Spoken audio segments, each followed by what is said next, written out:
देश में कानून व्यवस्था के बारे में बहुत सारी चीजें आप लोगों के सामने प्रस्तुत करने जा रहे हैं।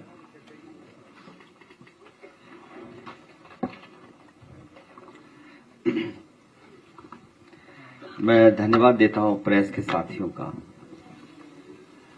मैं अपनी बात कहूं उससे पहले जो बच्चे लैपटॉप आज प्राप्त किए हैं, मैं उनको बहुत शुभकामनाएं देता हूं। हमारी पार्टी के जो नेता हैं उन्होंने लैपटॉप का इंतजाम किया और आज हम सब लोगों को मिलकर के उन बच्चों को सम्मान करने का मौका मिला है। ये नई व्यवस्था की है, सरकार नहीं है, लेकिन जो साथी सम्मान करना चाहते हैं टॉपर्स को, वो लैपटॉप लाते हैं और जिस दिन प्रेस होती है उनके सामने उन बच्चों का सम्मान करने का हम सबको मौका मिलता है। मैं उन बच्चों को बहुत बधाई देता हूं, अपनी पार्टी के सभी नेताओं का बहुत बहुत धन्यवाद देता हूं। आज महत्वपूर्ण प्रेस इसलिए है कि हाथरस की बेटी के साथ जो हुआ 2020 में,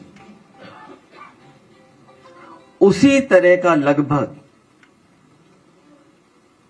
2026 में भी हमें देखने को मिल रहा है।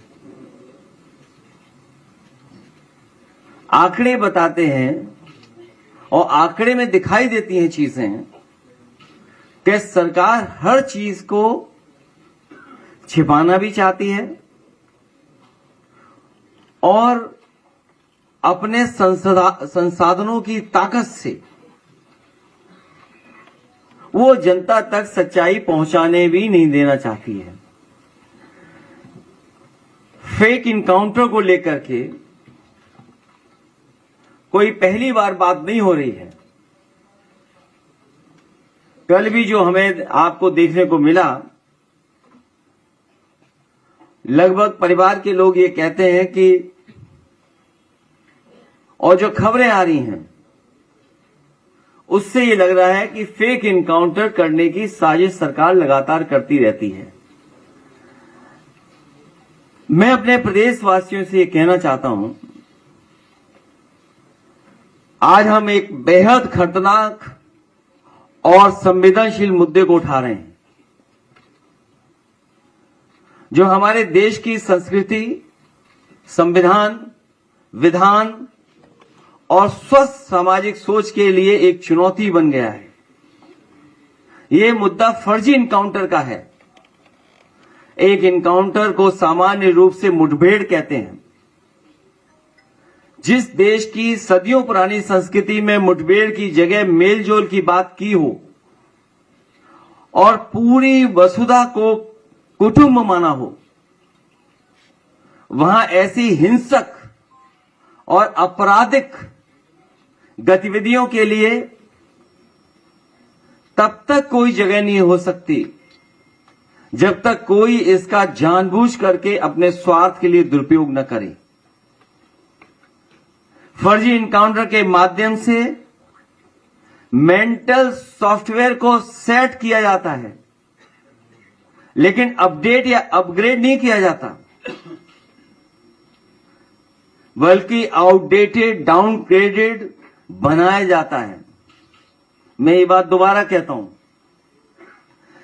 कि फर्जी इनकाउंटर के माध्यम से मेंटल सॉफ्टवेयर को सेट किया जाता है, लेकिन अपडेट या अपग्रेड नहीं किया जाता, बल्कि आउटडेटेड, डाउनग्रेडेड बनाया जाता है।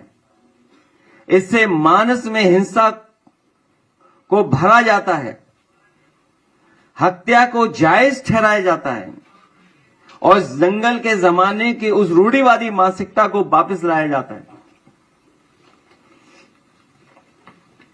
जो कहती है कि शक्ति ही अधिकार है, मतलब माइट इज राइट।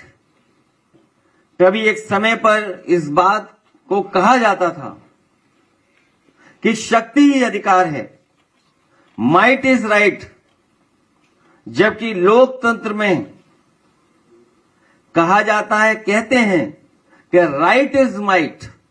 इसी कारण फर्जी इनकाउंटर लोकतांत्रिक व्यवस्था के विरुद्ध एक बहुत बड़ा षड्यंत्र है जो संविधान में दिए गए न्याय के राज और सामाजिक न्याय के राज को भी सिरे से नकारता है। फर्जी इनकाउंटर का 1.10वें हिस्से मतलब 0.1% लोगों को मिली अपनी सरकारी शक्ति का आपराधिक इस्तेमाल करना है। जो सरकार में लोग हैं जिस तरीके से इस्तेमाल कर रहे हैं अपनी ताकत का, वो कई घटनाओं में हमें आपको देखने को मिलता है। फर्जी इनकाउंटर करने वाले सरकार नहीं गुनहगार हैं। जिस इनकाउंटर के पीछे चले मर्जी समझो वो है फर्जी। सच्चाई तो यह है कि मर्जी के हिसाब से फर्जी इनकाउंटर हो रहा है। उत्तर प्रदेश में इनकाउंटर वर्चस्व की धाक जमाने के लिए किए जाते हैं। अपनी धाक बनी रहे, धाक से लोग डरें, इसलिए उत्तर प्रदेश में इनकाउंटर किए जा रहे हैं। उत्तर प्रदेश में भाजपा सरकार इनकाउंटर के बहाने पीडीए को डराकर उसका हक मारना चाहती है। उत्तर प्रदेश में भाजपा सरकार जाति धर्म देख करके इनकाउंटर करवाती है। इससे प्रदेश का सामाजिक सौहार्द बिगड़ता है। फर्जी इनकाउंटर नाकाम सरकार की पहचान है। जो सरकार नाकाम हो जाती है वो फर्जी इनकाउंटर का रास्ता अपनाती है। फर्जी इनकाउंटर से भाजपा सरकार आम जनता पर मनोवैज्ञानिक दबाव बनाना चाहती है। डर, भय, मनोवैज्ञानिक दबाव बनाना चाह रही है फेक इनकाउंटर के बहाने। फर्जी इनकाउंटर से लॉ एंड ऑर्डर संभलता नहीं है बल्कि और बिगड़ता है, क्योंकि इससे पुलिस में भ्रष्टाचार फैलता है। फर्जी इनकाउंटर से भाजपा सरकार ने सरकारी स्तर पर एक पूरा अपराध तंत्र खड़ा कर दिया है, जिसमें कई स्टेज पे हमें आपको देखने को मिलता है। फर्जी इनकाउंटर को सही साबित करने के लिए कुछ भ्रष्ट वकील मनगढ़ंत कनपुरिया किस्सा बताते हैं और फिर वो अधिकारियों और सरकार को ही ब्लैकमेल करते हैं। फर्जी इनकाउंटर से घूसखोरी और काली कमाई का कुचक्र शुरू होता है।